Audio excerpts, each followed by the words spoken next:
Okay, Congressman, we've been keeping our eye on the closed door that the members of the Ethics Committee have been going into. Look, you've been there, part of the Ethics Committee. How do you think they're weighing their decision? Well, I think what you have to understand about the Ethics Committee is that it's a perfectly even split partisan-wise, 5-5. In order to get anything done, you have to have a vote from the other party. When I served on the committee, we never had anything but a unanimous vote, and we actually dealt with some fairly controversial matters. And I think it's part of the credibility, the stature of the committee that it is so bipartisan and traditionally has been. So I think what you've got here is assuming that all 5 Democrats would agree to release the report, which I think is pretty certain. Then if it's not released, it will be because all 5 Republicans voted against it. And then you've got the kind of partisan perception that damages the committee, damages the institution, and certainly doesn't serve the American public well.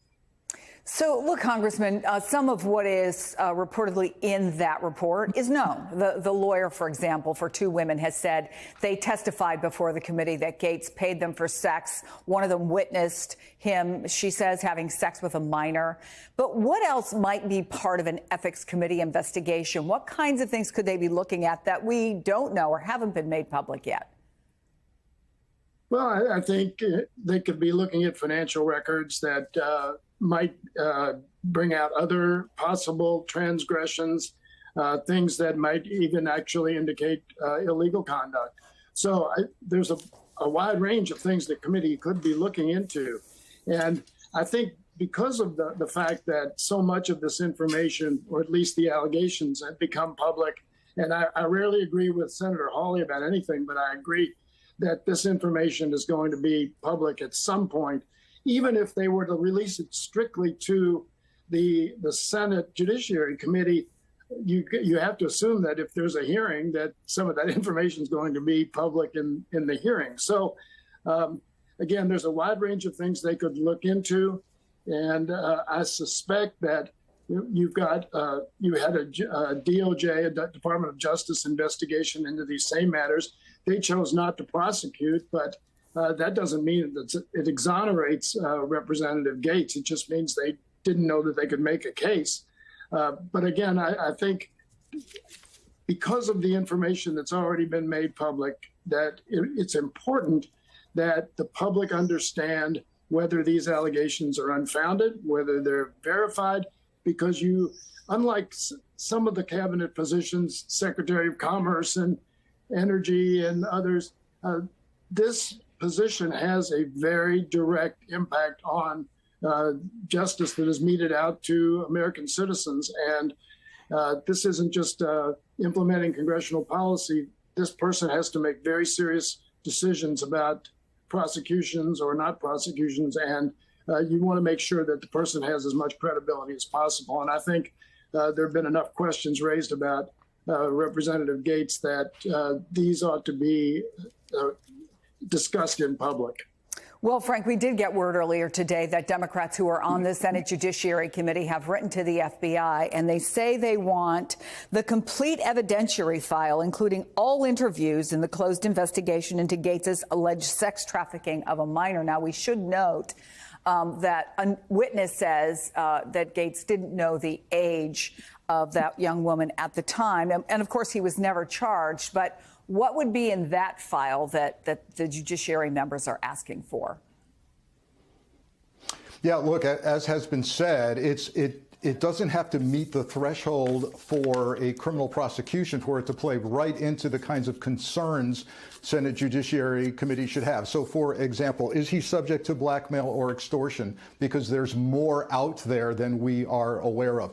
Does he have, is there evidence of a substance abuse problem? Is he using illegal drugs during these transactions? Has he tried to launder money by writing out a check for a young lady and saying it's for tuition reimbursement when it's really for something else? All of that would be in there. And the very reason we're talking about this, Chris, is because Trump is not submitting his nominees' names to the traditional FBI background investigation, which the agency's been doing since Dwight Eisenhower. So he's trying to do an end around, and that's why we're talking about how do we get to the Ethics Committee report? How do we get to the DOJ investigation? All of that would be not necessary if we'd simply have an FBI investigation. And by the way, having studied the history of the MOUs and the executive orders in place since Eisenhower, I would assert that President Biden and the Senate Judiciary Committee should demand an FBI background investigation right now. What do you see as the dangers if there is an end around, for example, and instead of using the traditional methods of investigation, they would use private investigators? So first, a private investigator is loyal to whoever's paying their invoice, right? So there's no incentive or motivation to get to the bottom of it. More importantly, they have no power or authority to do what the FBI would do, to pull DOJ files, right? To get into even grand jury material, to figure out what that ethics report actually says. All of that would be reviewed as part and parcel of an investigation, and the Senate would be informed as to whether we've got a threat and risk that's going to head a major agency.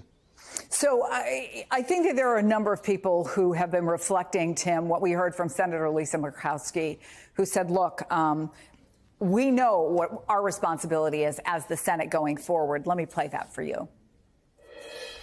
There needs to be legitimate vetting. When I say legitimate, I mean just thorough vetting that the committees do. This is our job.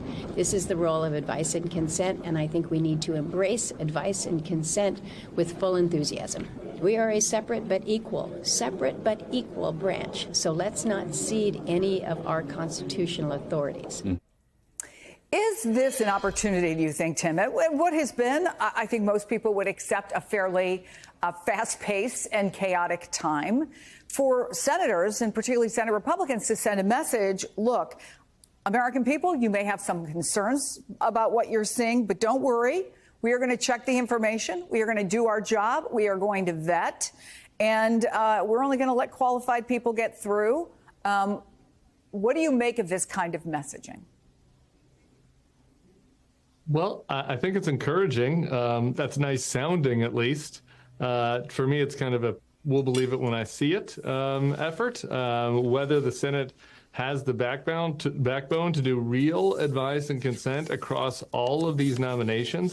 Because let's just be honest here, like Matt Gaetz, if you judge it across multiple different metrics, is maybe not the most unqualified of the various people that have been nominated. I mean, there are a lot of very questionable nominations. The reason why everyone is focused on Matt Gaetz is in part because of this ethics committee investigation, but in part because a lot of his colleagues don't like him on the Hill. The person nominated to run the Defense Department, Pete Hegseth, has allegations against him in his private life that are at least as severe, if not more severe, than the allegations against Matt Gaetz. His resume, if you will, is less, he has less subject matter experience than Matt Gaetz does to lead a department as significant as the Department of Defense, given the fact that he was a weekend talk show host for the last 8 years. And then you could go down the list. Linda McMahon is facing lawsuits and allegations. Matt Whitaker has never had a foreign policy job, was just nominated to be the head of NATO. So if Lisa Murkowski is serious, that means that there's going to be serious investigation and review of all of these members, not just Matt Gaetz. And if that were to happen, that would create a ton of tension with the incoming administration. Whether they have the backbone for that, I don't know, but I sure hope that they do. So I want to play what former conservative congressman Trey Gowdy had to say. He said this on Fox News about Gaetz specifically and potential backlash to the pick. Do not use the justice system as a weapon. And the message for Republicans is don't do it on the other side either with this absurd AG pick that you just made. The justice is different. It is a combination of policy, law, and also morality. You do not use our justice system as a political weapon. Voters rejected it in November, and they're going to reject it if Republicans try to do it also. Some things rise above the den. The justice system is one of those things. So you've lived inside this system for a long time, Congressman. Do you think that that was the message that voters were sending? Do you think that they're going to follow all of this carefully and will care? And if so, how could any opposition manifest itself? Well, I think a portion of the citizens will. Unfortunately, I would suspect a majority won't pay much attention to it, and it will fall just like most things do today on your partisan identity. People who are in the MAGA world will support Matt Gaetz no matter what, and the opposition will oppose him no matter what. But my good friend Trey Gowdy, I think, raises the most salient point. Justice Department is different. And Matt Gaetz has serious allegations against him. And I think what you'll see is resistance to Justice Department actions if he's the one who is in that position, because clearly there will be a presumption among the non-MAGA world that he is using the Justice Department as a weapon. He's basically said he intended to do that. And of course, President-elect Trump has said the same thing. So I think we're in very, very dangerous territory here with Matt Gaetz as a potential attorney general.